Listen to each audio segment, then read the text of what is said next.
Hello everybody, it's Christy from Christy's Beautiful Life. Welcome back to 12 Days of Christmas with Daisy and Christy, the music edition. Our very last project, and I know it's a little late, that's all on me. Sorry about that, guys. When I hurt my back last weekend, it really threw me for a loop and I wasn't able to stand for very long to be able to scrap, so I couldn't get this done. So the fact that it's late, it's all on me. Daisy finished her project last week when it was due, and she patiently waited for me.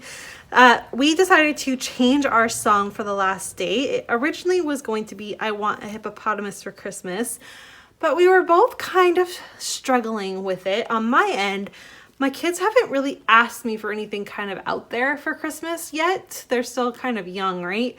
So I didn't have really anything to work with, and then I was gonna figure something out. I was just gonna document a present somehow, but Daisy was struggling with it a little bit too, so we decided to change the song, and we changed it to It's a Marshmallow World. And yes, I completely took the idea of that song and turned left with it, because that song is about snowing and mine is about gingerbread. But I just kind of took the fact that it says marshmallow and you can use marshmallows to decorate gingerbread. And I have these photos left to scrapbook, and if you watched my video yesterday, I just scrapbooked Jackson's gingerbread train from last year. So it was on my brain to get Nora's done, and it all just kind of fit. So I grabbed these two cut files from Confessions of a Paper Addict. This one is this year's release. This one was last year's release. And using the Cocoa Vanilla Studio Merry & Bright collection, I cut it out with the wood grain one and then backed it with all the beautiful powder paper from that collection. I love this paper, this white paper with the rating. It's my favorite one in the entire collection. And I did back one of the gingerbreads with it too, so I had to be a little bit cautious of how I used it, and I decided the best way to kind of make them stand out from each other was to do a little bit of mixed media. So I just sprayed a purple and a blue and kind of mixed them together. Really happy with how that turned out, because Nora's sweatshirt, I don't know if you can see that, but Nora's sweatshirt is purple, so I was trying to get that added in there in a kind of a subtle way. The middle letter in the word marshmallow is also purple for that exact same reason, just kind of to tie it all in. And then lay them both down. I put this one on fun foam, so there was a bit of difference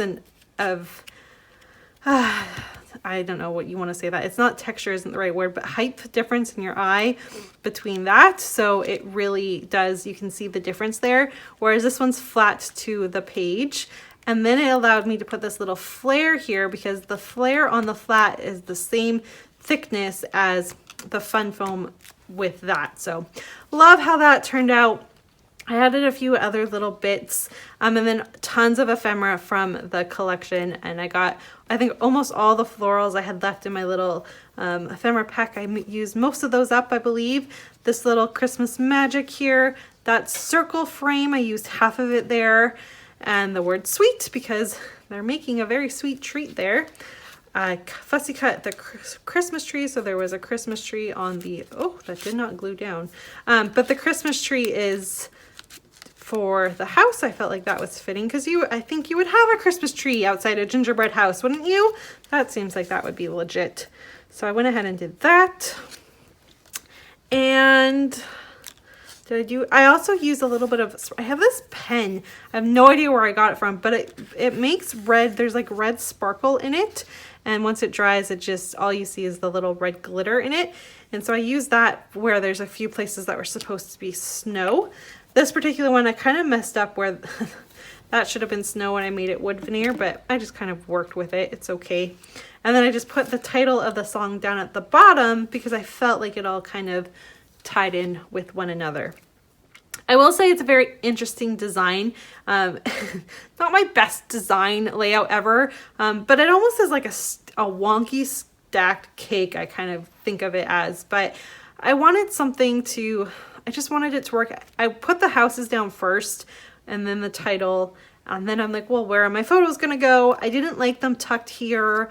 And so this is where I liked it best. And it's, like I said, it's a little bit of an interesting design, but I still like the layout and I'm totally fine with how it looks. The only thing I want to do, I have to go buy more black thread. I ran out. I probably am going to stitch from the I to the D, so around, in black, just to kind of help encase it all together. So anyways, I'm really happy with this. I'm happy to have this series done. It's my favorites, one of my favorite series of the year. I love to do any type of series with Daisy, but this one's always fun when it's Christmas themed. And I'm really pleased with how it turned out. I had so much fun working with Christmas songs this year. That was a ton of fun, and I'm just so happy to have it done. Please make sure you head on over and see what Daisy created. She went with the actual theme of the song, and her layout is gorgeous. So go check that out. And if you've missed any of them at all, there is a playlist. I'll have the playlist link below, and it will link it to both mine and Daisy's layouts from the past 12 episodes. All right, thank you so much for watching. Thank you for your patience waiting for this if that was something that you were doing, and I'll see you all soon. Bye.